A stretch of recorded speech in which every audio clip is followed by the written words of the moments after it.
In this place, where tales of terror draw forth the most loathsome of emotions, stop for a moment, dear seeker, and reflect. Is there someone that you really and truly hate? Someone who has worsened your life by their influence? A person with whom you can never hope to get even? Perhaps a former friend turned to betrayal, an ex-lover whose wanton heart left yours in pieces. Perchance an employer, a family member, a stranger who inflicted the barest of slights. Think hard. And if you come up with an answer, then know this: you can have your revenge.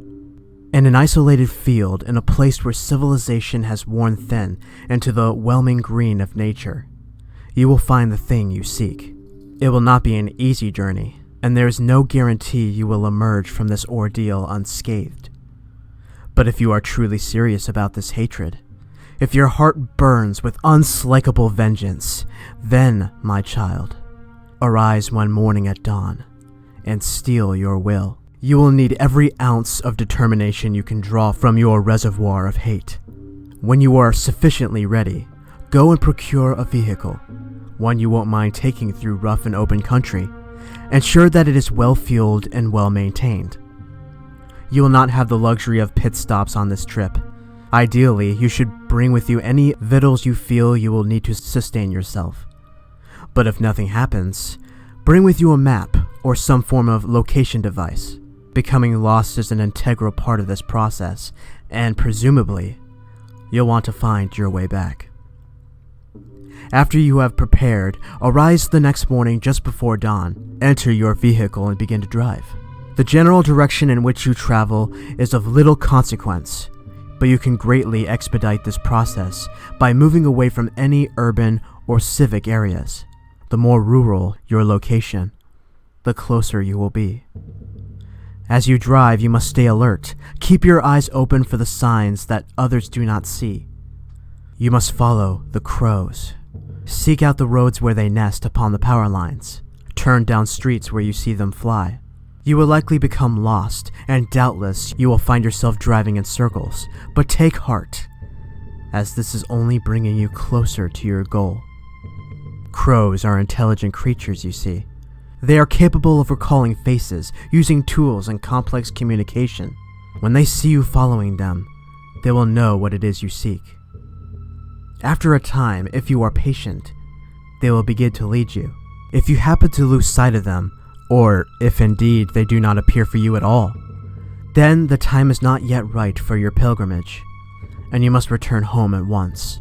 You may attempt the trip again at a later date, so do not worry much. True revenge knows the meaning of patience. As the day wears on, and the crows lead you forward, you will begin to notice a shift in your surrounding area.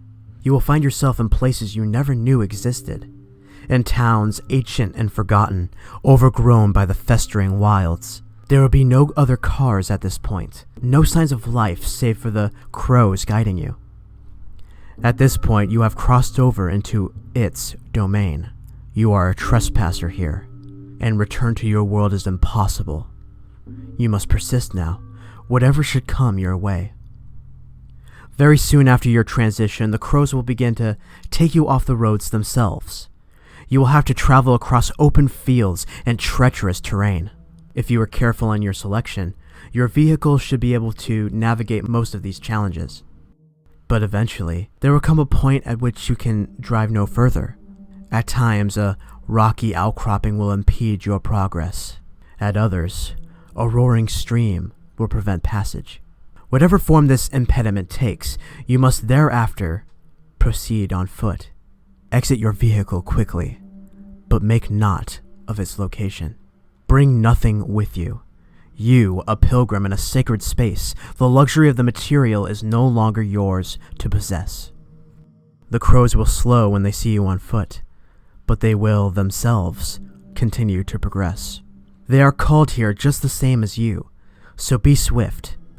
No matter what, you must return to your vehicle before the sun sets. Night in this place is not hospitable to intruders. and the seething things that skitter and click in the dark places of this world are always hungry. It may be a short distance, or it may be miles, but eventually you will come across a thick glade of ancient trees. There will be no mistaking this location. Crows will fill the air, gathering from all directions and converging upon the blighted wood. As you pass through the trees, you will see a greater multitude of the dark fowl than you have ever seen before. They will line every branch, cover every root and patch of land. Yet, in spite of their numbers, there will be a whelming quiet over the area, with the only sounds being the faint rustles of the wings of new arrivals, each eager to take its place in the arboreal auditorium. As you reach the edge of the wood, you will find it open into a large rectangular field surrounded on all sides by the forest. The ground itself will be withered and barren, ringed by the blighted remains of plants that foolishly grew too close to this sanctuary.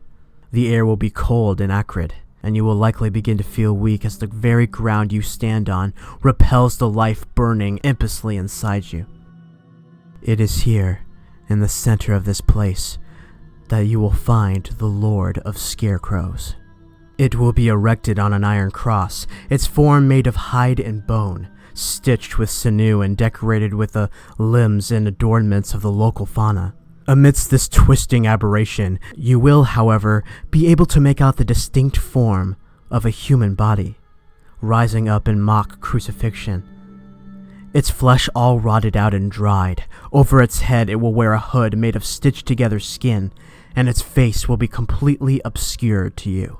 This is an ancient and sacred thing, an altar and effigy to a thing older than the ground upon which you stand. It will not do to dwell upon its nature, as this is something far beyond mortal comprehension, and to glimpse upon it would be to see into the very primordial ether of creation itself. Steel your nerve and approach, but be reverent. This is a church of greater magnitude than the grandest of basilica, and you will not wish to anger this idol. In its right hand you will see, clutched tight, a knife of blackest obsidian, wickedly sharp, with a handle carved from bone. In the other, it will bear a roll of coarse cloth. Take both, gently and humbly. It will yield them to you. Kneel before it and state that you wish to make an offering of a sinner. Then, using the knife, make an incision somewhere upon your body. The bite of the blade will be sharp and swift, and you will bleed quite profusely. Be careful not to wound yourself fatally, lest all this effort be wasted. Gathering the blood pouring from your rent flesh, scrawl the name of your intended target upon the cloth. As you write, think upon the sins this person has committed. Every act of cruelty, every bitterly unfair word or deed, it does not matter how trivial. All that matters now is the hate that burns in you. It will likely surprise you with how much blood it takes to write the full name of your sacrifice, but you must persevere. When you have finished, roll the cloth tightly up and carefully peel the hood up just far enough to reach the skeletal mouth of the effigy. Insert the cloth between its parted teeth, then return the hood to its original position.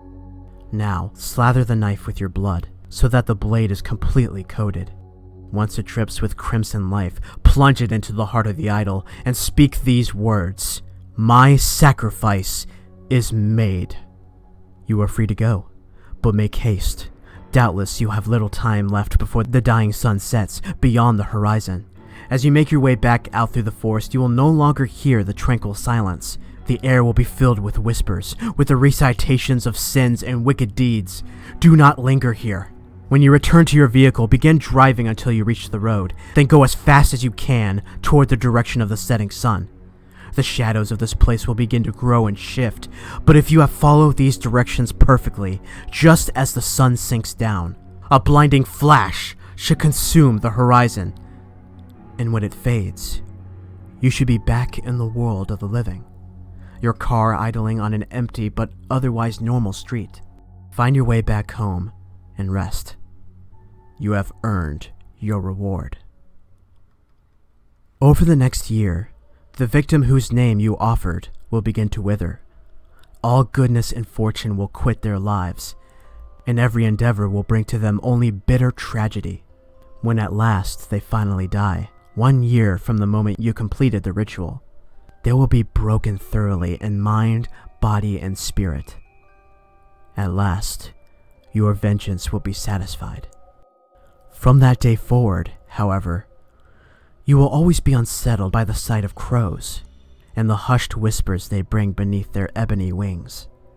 You will feel as if they watch you, keeping track of every vice, of every sin and misstep, and not just of you, of everyone and everything. Almost as if they existed only to observe, and to relay the wickedness of man to it that waits with silent anticipation, to serve as its ultimate executioner.